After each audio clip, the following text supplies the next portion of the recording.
Et bonjour. Bon, aujourd'hui mission infiltration. Aujourd'hui il faut trouver. Il pleut un petit peu aujourd'hui, donc ça m'a arrangé parce que ça va me donner un peu l'indication. Salma elle a trouvé quelque chose d'intéressant. Je vais vous montrer, ça se passe dans le moteur arrière, je vais vous montrer. Voilà, donc en fait, ben voilà. Ici là vous avez donc le moteur. Et ici vous avez le doublage thermique en fait pour le moteur. Et regardez. Vous voyez, c'est tout mouillé. C'est tout mouillé. Donc l'eau elle s'infiltre par là. Elle s'infiltre par là et puis elle vient à l'intérieur. Donc par où elle s'infiltre, je sais pas. Donc ça c'est tout mouillé là. Tout le doublage il est mouillé ici. C'est trempé. C'est trempé. Et effectivement, il faut savoir d'où ça vient. Donc ça communique du coup avec le côté ici. Alors c'est pas compliqué, hein. Il y a ce joint qui est un peu malade là sur le côté, mais bon, je pense pas que ça vienne de là, parce que si ça venait de là, du coup ça coulerait dans la doublure de la carrosserie. Et ici, il y a une vis qui est un peu malade. Ici là, il y a une vis qui est un peu malade, qui est rouillée, mais c'est beaucoup trop bas. Donc, il y a le feu arrière aussi, mais ça m'étonnerait que ça vienne de là. Donc du coup, l'eau elle rentre par là, mais par où? Bah, c'est là où en fait il faut la regarder. Et à mon avis ça doit faire éponge. Et puis ben, ça passe par l'autre côté, hein, tout simplement. Donc on va démonter un peu pour voir. Et puis c'est le bon moment pour le faire parce qu'il pleut. Donc du coup ça va être super facile. Allez c'est parti, je vais démonter puis je vous tiens au courant tout de suite.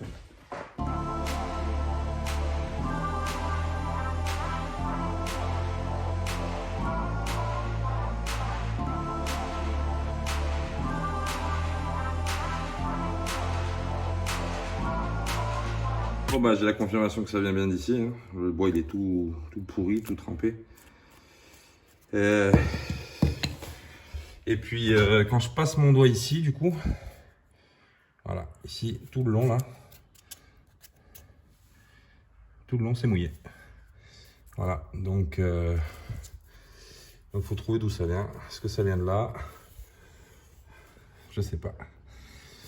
Est-ce que ça vient de là? Est-ce que ça vient de là? Je sais pas. Faut tout décaper là, faut tout nettoyer. Bon bah allez, on y va. Bon bah je crois avoir trouvé le coupable. Hein. Là c'est tout mouillé.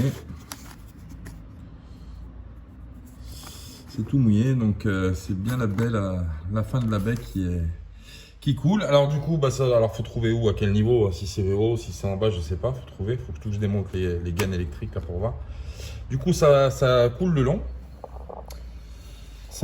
Ici, ça fait une partie de réception ici, qui continue donc à couler ici, parce que du coup, c'est mouillé ici,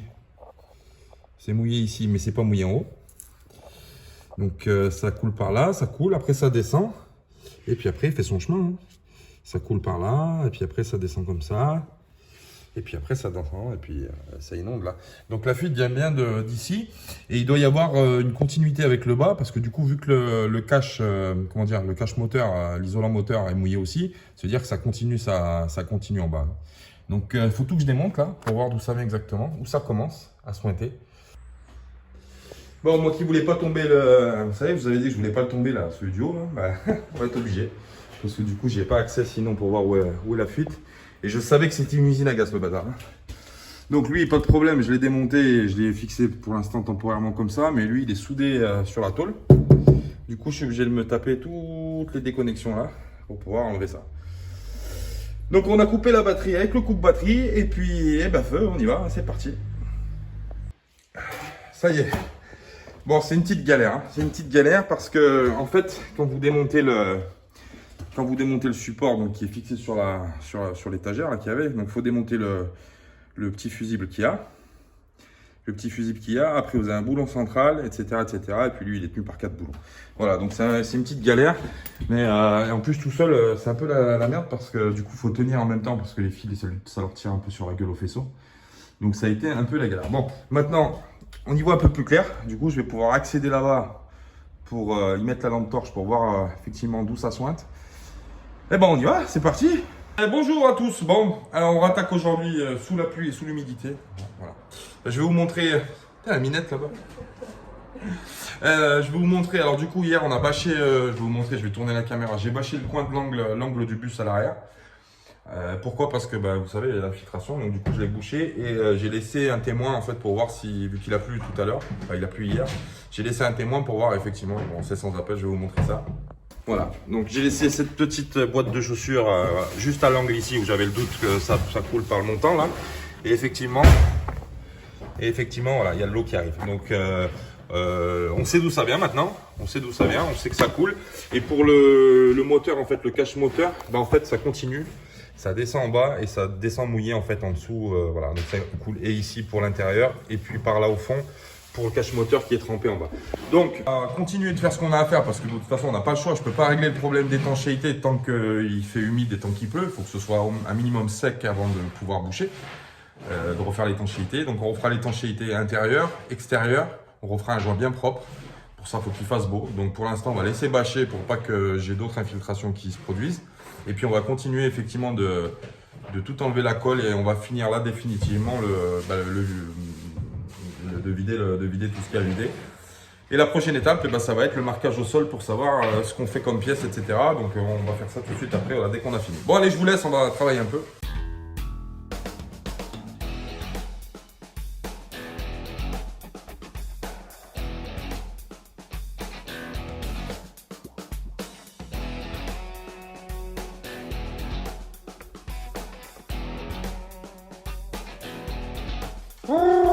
Bon, ça y est, on a fini de décoller la colle sur les côtés. Ça a été une horreur. Franchement, ça a été une horreur. Il y a des endroits où c'était pas collé, il y a des endroits où limite il fallait au marteau et au burin. Ça a été juste un calvaire de décoller cette espèce de couche de colle. Et en plus de ça, pour couronner tout, j'ai la machine du diable. Elle est morte. Voilà, le pas de vis, avec les vibrations et ça l'a fumé. J'arrive plus à revisser ma lame dessus. Bon, bref, on a fini comme on a pu. Alors, il me restera juste au fond là, il y a un petit peu de résidu de colle. Je vais vous montrer ça. Mais bon, ça, je trouverai une astuce pour le faire plus rapidement parce que là, il a gondolé, donc il tient voilà, tous ces résidus de colle qu'il y a sur l'arrière. Mais bon, ça, on le fera, c'est pas très gênant. Ce qui était le plus chiant, c'était le couloir. Voilà, on met un coup de balai, on fait un petit nettoyage et puis on va attaquer les marquages au sol. Oui, parce que la prochaine étape, comme vous savez, c'est l'isolation du toit en partie. Et du coup, pour savoir où on fait tomber les câbles pour les spots, etc., il faut savoir les pièces où elles sont et où c'est qu'on veut les spots. Donc voilà, donc il faut faire les marquages au sol. Et puis voilà, bon, allez, on continue dans le froid et la bonne humeur.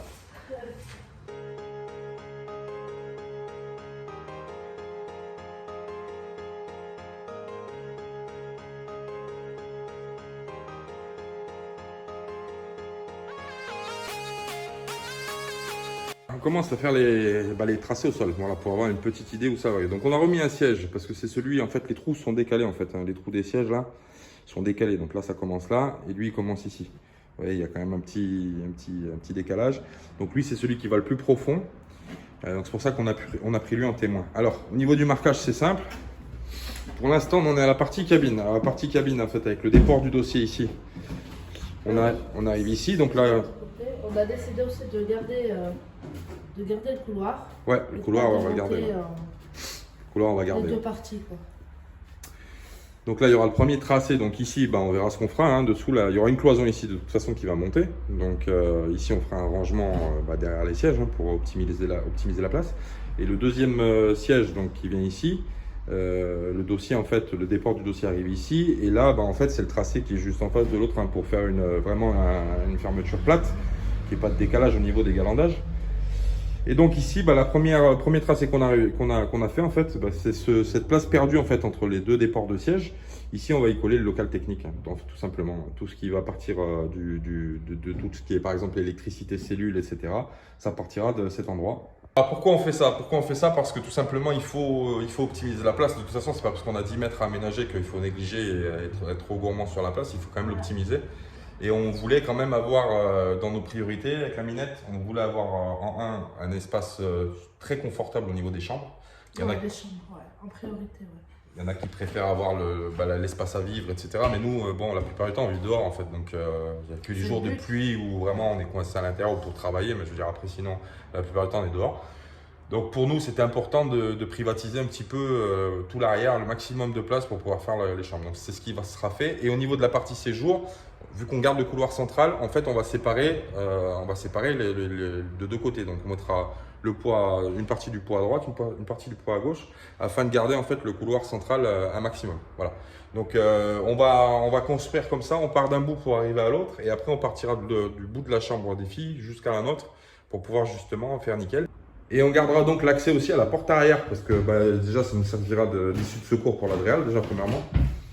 Et puis je trouve que c'est pas mal parce que normalement on devrait mettre les toilettes juste à côté. Donc je préfère avoir les toilettes, vu que nous on opte pour les toilettes sèches. Je préfère avoir la porte des toilettes qui est juste vraiment à côté de la sortie pour aller vider les toilettes. C'est quand même toujours un peu plus judicieux pour sortir. Voilà. Bon. Madame Minette. Ah bah oui. Eh oui. Donc voilà, donc on va optimiser comme ça. Alors on va continuer nos tracés tranquillement. Chacun fait selon ses besoins aussi. Donc. Eh ben oui, c'est du sur-mesure. Hein. Nous, on sait ce qu'on a besoin, on sait ce qu'on n'a pas besoin. Il y a des gens qui vont privatiser, enfin qui vont préférer faire d'autres choses que nous on fera pas, par exemple, parce que ça ne nous intéresse pas. Donc c'est personnel. Hein. Le truc, c'est pas un truc. L'agencement des véhicules, c'est pas un truc que tu vas acheter chez Ikea et puis tu le poses. C'est tout le monde pareil. Quoi. Tout le monde fait son truc à son goût et puis selon ses besoins. Donc voilà, donc on va faire comme ça, on va commencer déjà à tracer. Déjà ça nous oriente déjà sur les faisceaux au niveau du toit, surtout au niveau qui passe dans l'isolation du toit pour pouvoir savoir où on fait tomber les fils déjà dans un premier temps. Après le marquage définitif, là c'est à la louche, hein, donc le marquage définitif, quand on passe un câble qui est 5 cm d'écart, c'est pas très grave parce qu'on peut le mettre, l'étirer et puis le faire descendre où on veut. Mais après pour les parois, il faudra vraiment que les mesures soient nickel. Voilà. Ma Minette. Oui. Elle a froid, mais il fait très froid. Très joli. Bon, on va continuer. Allez, c'est parti. Des bisous. Ciao!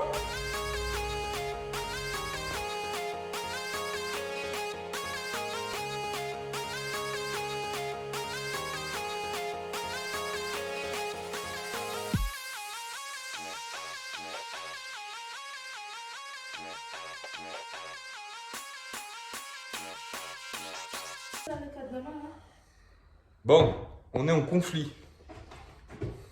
On va acheter 2 cars, on va acheter un deuxième bus. Comme ça, elle fait sa maison, moi je fais ma maison. On n'est pas d'accord sur les plans. On n'est pas d'accord sur les plans. Après, il est là. Ah ouais, c'est pas con. J'aime bien la taquiner, non, c'est vrai, elle a toujours raison. Faut pas trop lui dire parce qu'après elle prend la confiance.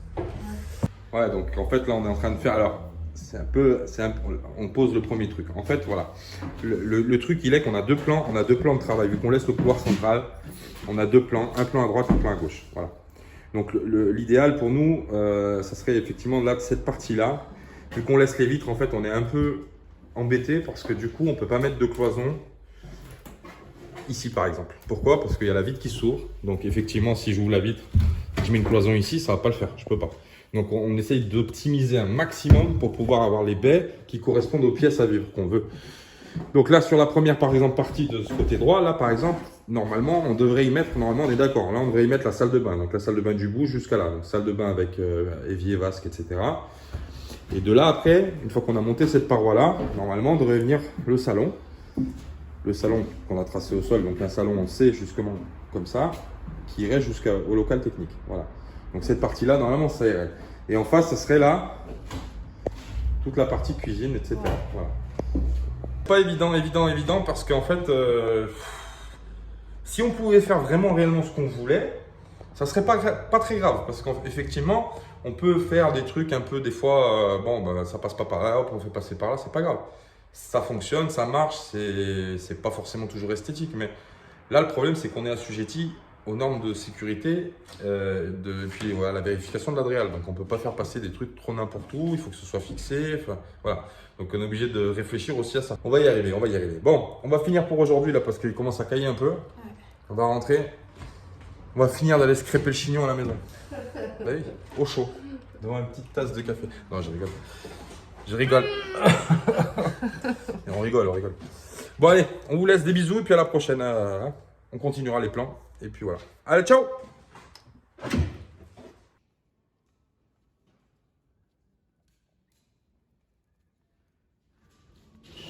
va chercher Hélène.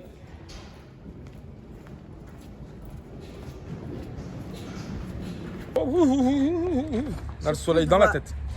Bon, on a acheté ce qu'il fallait. Alors, je suis venu avec le 4x4. Alors forcément les plaques rentrent pas dedans, hein, parce qu'il y a 3 paquets de plaques. On a pris 40 plaques déjà pour le toit, donc voilà, ça rentre pas. On a pris de la mousse expansive et puis du silicone et puis du, comment ça s'appelle, silicone pour coller les plaques et puis pour faire l'étanchéité, parce que le soleil est sorti, donc du coup on va vite profiter pour jointer la baie pour voir si ça vient réellement de là avant les prochaines pluies, comme ça on sera fixé. Si jamais il n'y a plus d'eau qui arrive, eh ben on sait qu'on aura réglé définitivement le problème. Voilà. Et puis là, on va aller chercher du coup le fourgon parce que ben, ça rentre pas dans la voiture, hein, donc on n'a pas le choix. Allez, c'est parti! Ça y est, changement de véhicule. Ça y est, changement de véhicule. On a pris un van aménagé du coup. On a pris fourgon parce que c'est pas que c'est lourd le polystyrène, mais les ballots ils sont un peu volumineux, du coup c'est la merde à mettre dans le 4x4. Là il y a la caisse derrière, tu les mets, tu rentres, tu fermes la porte et c'est fini. Du coup on va les prendre aujourd'hui parce qu'on est... Attends. Vas-y. On va les prendre aujourd'hui parce qu'on est samedi. Demain c'est fermé Weldom. Bon, on les a pris à Weldom, on les a pas eu pour cher, hein, 4 € le mètre carré. Et du coup on les pose là. Alors est-ce qu'on le fera demain, je sais pas, mais au moins on les aura. Et si on décide d'attaquer lundi matin, ben, lundi matin à la première heure on a la marchandise sur place pour attaquer. Et puis ce soir on n'est pas là. Enfin oui, aujourd'hui ça a été une journée un peu bizarre. Et ce soir on n'est pas là parce que ce soir on va rejoindre des copains nomades qui sont passés pas loin de chez nous. Ah, vous verrez ça, qui c'est qu'on va rejoindre d'ailleurs. On va vous le dire tout de suite. Vous allez patienter. Donc voilà, donc on a rendez-vous avec eux vers 19h. Donc c'est à peu près à 3/4 d'heure de la maison. Donc temps de monter là-haut tranquille. Voilà, je vous en dis pas plus. Vous verrez tout à l'heure qu'est-ce qui se passe. A plus tard!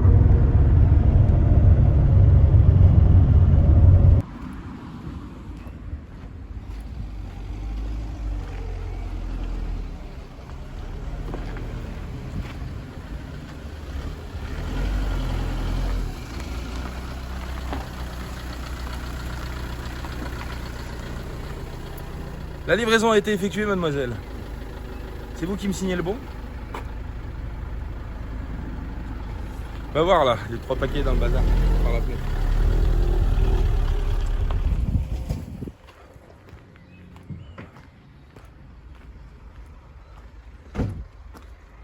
Ah ben voilà.